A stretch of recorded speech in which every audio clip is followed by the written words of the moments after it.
Welcome to the Grow My Cleaning Company podcast with your host, Mike Campion. If you are passionate about the cleaning industry, you are in the right place.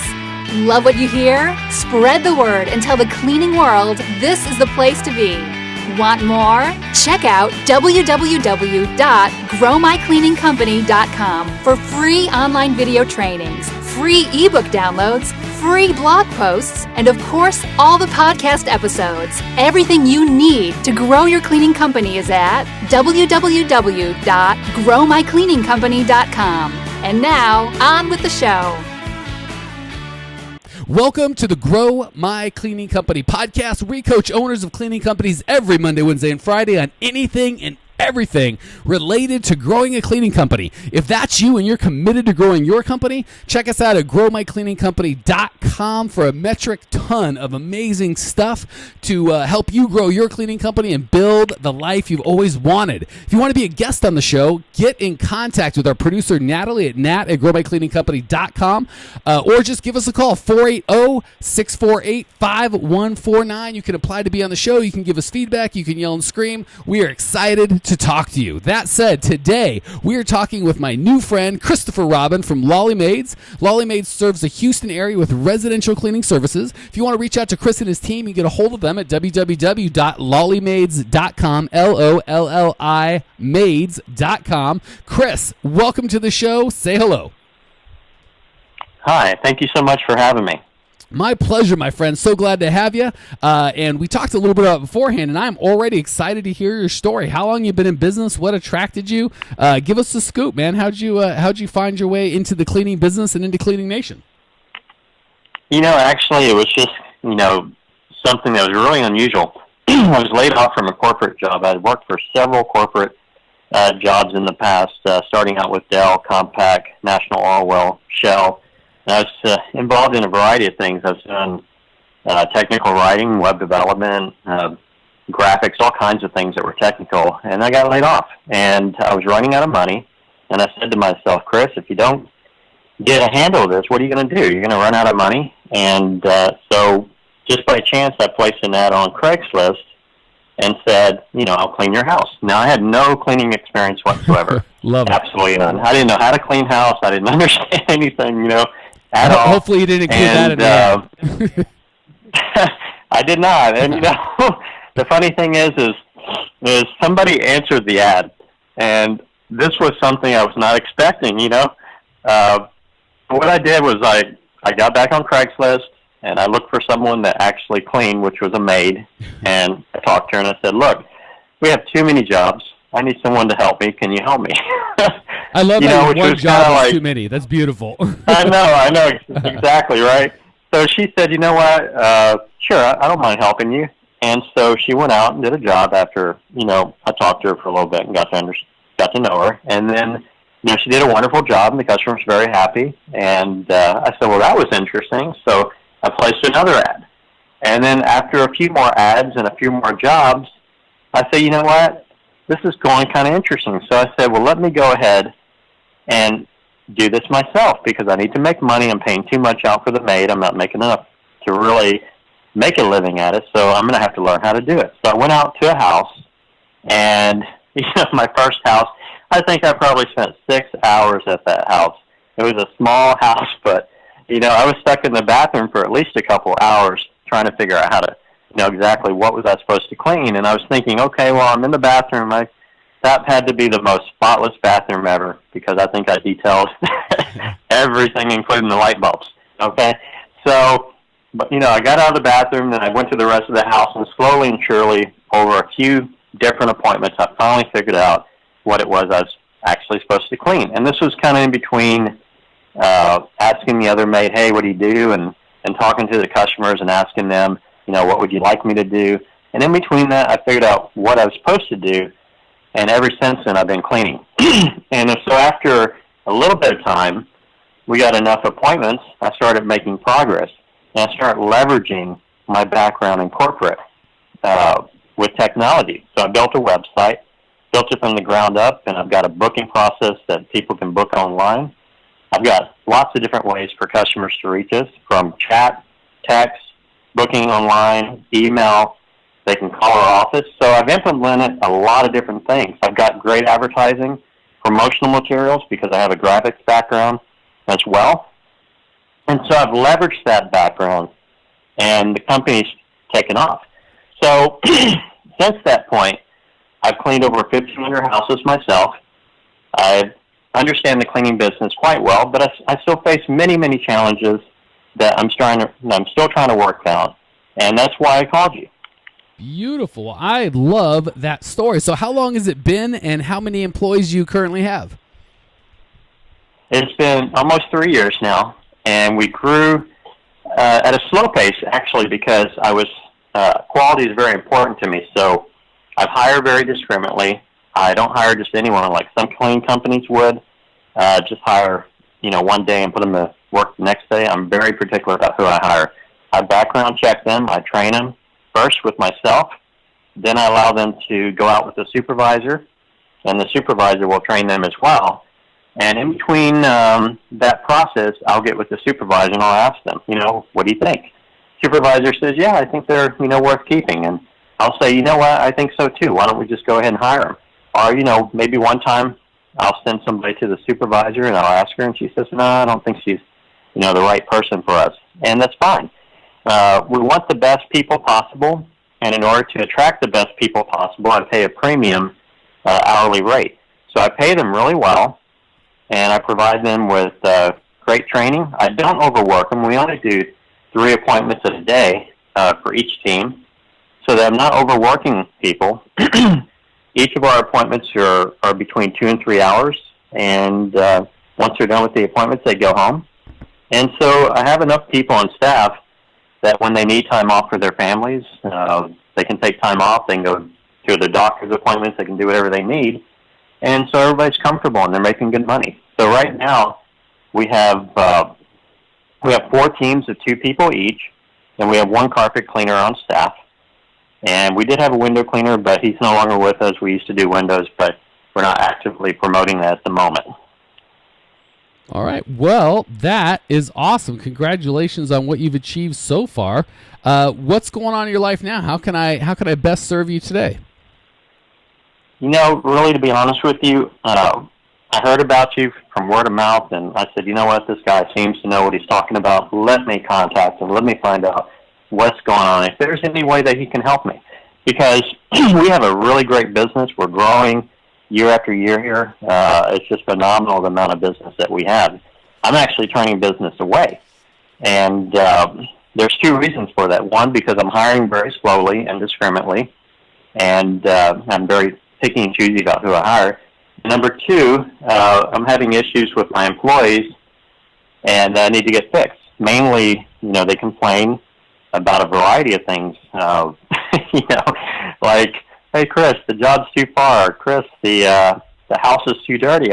And I'm like, I know, but the house is dirty. That's our job. Our job is to clean the house. That's why we're in this business. Of course, it's dirty.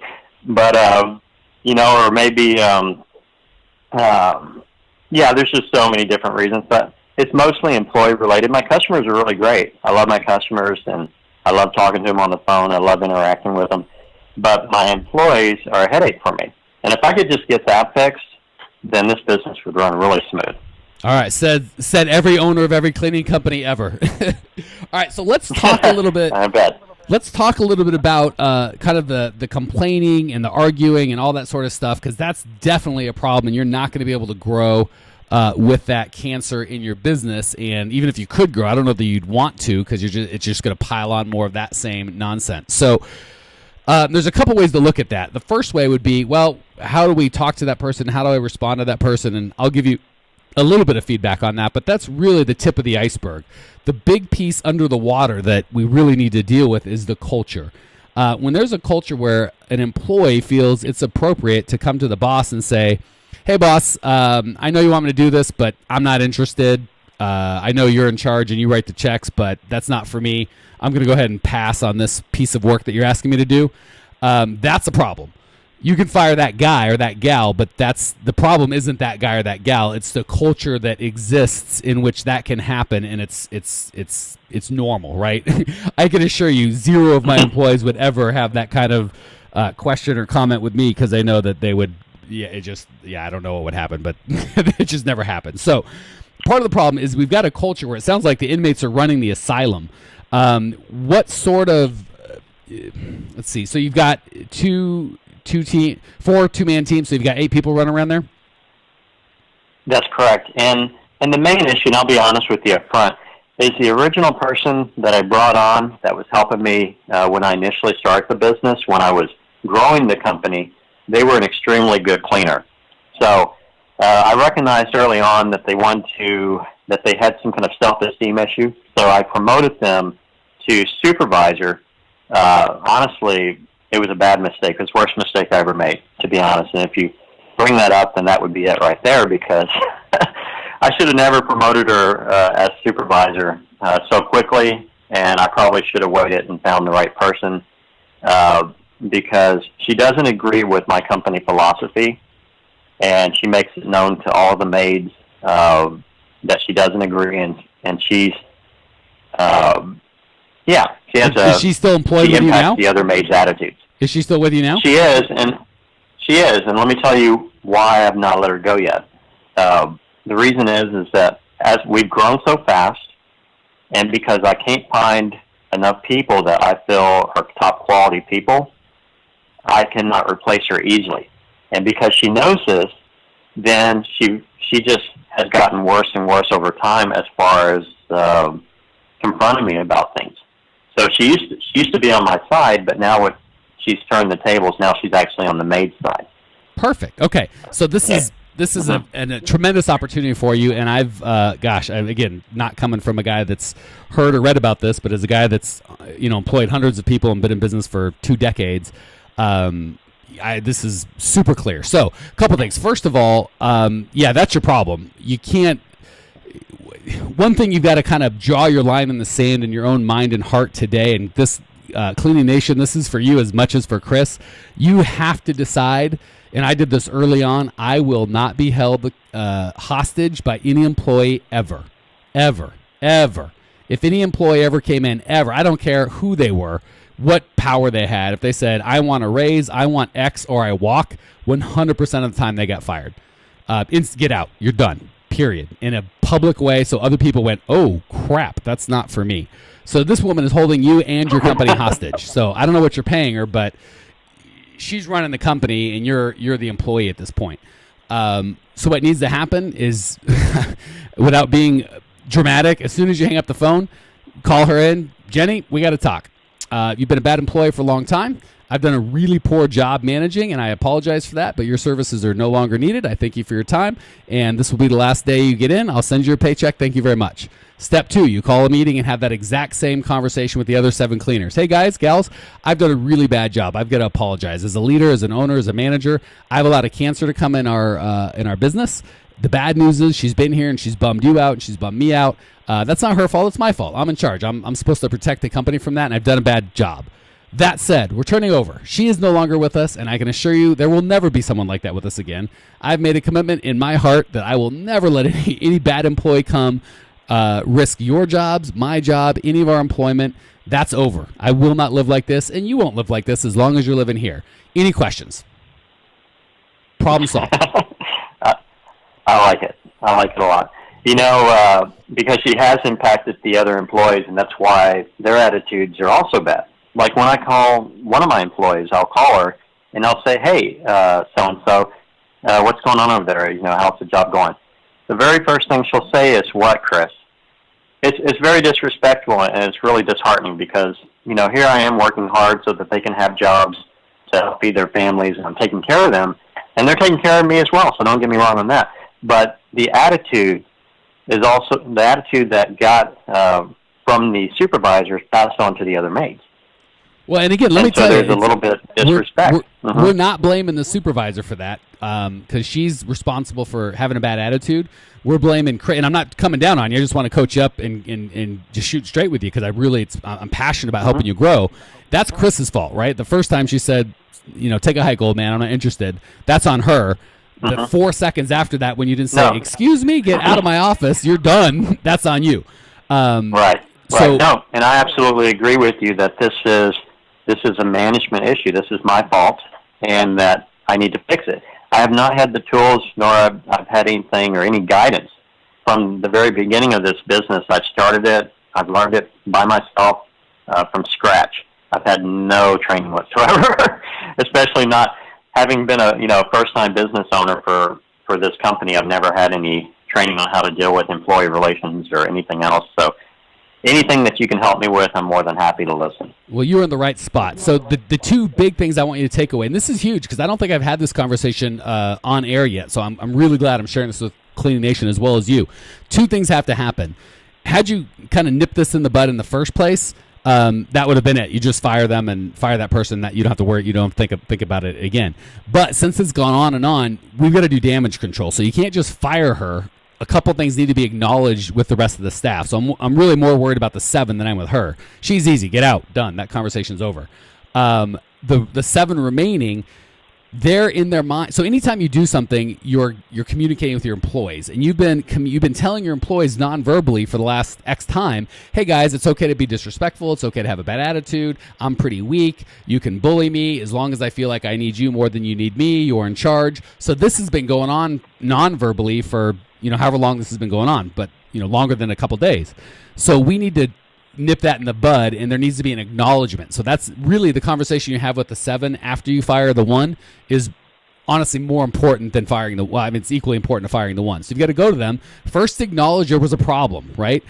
You just say, hey, Susie had a bad attitude, and then spend a lot of time on you. That's my fault.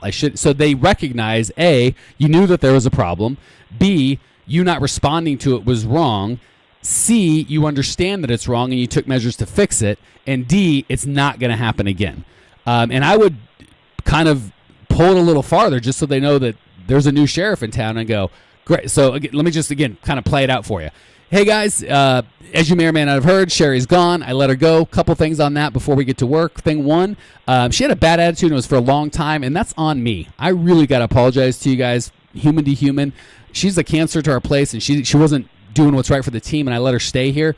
Will you forgive me for that, please? Thank you. That said, I have taken action. She's gone. Not only is she gone, but we're not putting up with that anymore. I've not done a good job protecting this kind of herd, this community, and that's changing. Starting today, I am head in charge of making sure that we all love each other and take care of each other and care for each other and care for our customers, and we love coming here. If any of you guys have a problem with that and want to act like Susie was acting, let me know now, and we'll just have you hit the bricks. Any takers? And if you've got to be okay with all 7 of them going, screw you, and you go, everyone out and starting over. I mean, it's that much of a cancer that you can't put up with that. You just can't live like that. So, and I can't imagine they will. Go ahead. And I think you hit it right on the nail. I've been scared, and the scared has held me hostage. I've been scared that the supervisors, I'm going to let her go, and she's going to take some of my customers, or I'm not going to be able to cover her jobs, or she's going to take some other maids with her when she goes out the door, and I'm not going to be able to cover the jobs, and I'm not going to be able to find new people. And so I've been held hostage day by day, worried about whether or not I'm going to have enough people to cover jobs if anything goes wrong. And that fear has just kept me from being able to move forward. Yeah, and that fear is less fun than the reality. The living in the fear that you've lived in is way worse than any of the results that are actually going to happen. And honest, I'm being sincere. Please call me after this or email me and just let me know, because I'm not a betting man, but if I was, I would bet heavy on you calling me going, oh my gosh, I don't know why I didn't do that sooner. I thought the earth was going to fall in. Everybody looked at me like, yeah, idiot, why didn't you do this a month ago? I can't believe you put up with that nonsense. We lost 0 customers. We lost 1 customer. I don't care. My life is so much better. It's just the right call. Okay, I don't want to make this a marathon session. You've got your homework to do, but I do want to give you the opportunity to give back to Cleaning Nation. So let's hit the lightning round. I'm going to give you 3 quick questions. You're going to give 3 amazing answers. Question number 1, what's the best piece of advice you've ever received? This is a really tough one, but I think probably my dad instilled in me at an early age that hard work, honesty, and doing the right thing would get you far in life. He told me, he said, look, son, either you can dig ditches for a living, or you can use your mind and not have to use your muscle. And so I agree with him. I went to school. I got out. I worked for the corporation. But I believe, honestly, the most important thing is quality, hard work, and honesty, and I think that goes a long way. Okay, beautiful. Let's flip that around. What's the biggest mistake you've made in the cleaning business? I think we just heard it, but I'll let you say. I'll let you answer. You know what? One time I was on the phone with a customer. We were in a very challenging house, and I say the word challenging because that's the new word I use now. I used to use the word clutter. There's a lot of pet hair. There's a lot of dust. And what happened was I was talking to the customer, and she heard the word clutter, and she picked up on that. And she went ballistic. I mean, she chewed me up and down, left and right, saying, "My house is not cluttered." You know, and I was like, "Oh my God!" I didn't even know how to even deal with that. I was like, just okay. But from now on, what I do is I say, you know, we're in your home. It looks like it might be a little bit of a challenge. It looks like we might take a little bit more time than we expected. Would it be okay for an additional hour so that we can take care of things for you? And so I'm wording it different. I'm very sensitive to the customer's needs, and I'm very sensitive about the words I use and the way I say them. I avoid saying certain things now that I'm aware of how customers react to certain things. So, hey, lesson learned, Cleaning Nation. Yeah, just that's a great kind of concept to keep in mind, that we have to be sensitive of what we say and think we mean, and how we think we're clear oftentimes does not come out that way. All right, Chris, thank you so much for joining us. I really appreciate you sharing your story and being so transparent. I personally appreciate you. I know the Cleaning Nation appreciates you. Guys, gals, if you want to check out Chris's show notes page and discover everything you need to grow your cleaning company, growmycleaningcompany.com has what you need. Leave your questions, your comments, your rude remarks, and I will see you there. Congratulations! You are now 16% smarter. Still can't get enough cleaning goodness? Go to www.growmycleaningcompany.com for more of the good stuff. Ever want to be rich and famous? Owners of cleaning companies as well as industry experts can apply to be featured on the show by emailing our producer Natalie at support@growmycleaningcompany.com. Until then, don't miss out on all the latest cleaning industry lovin' at www.growmycleaningcompany.com. Check it out now.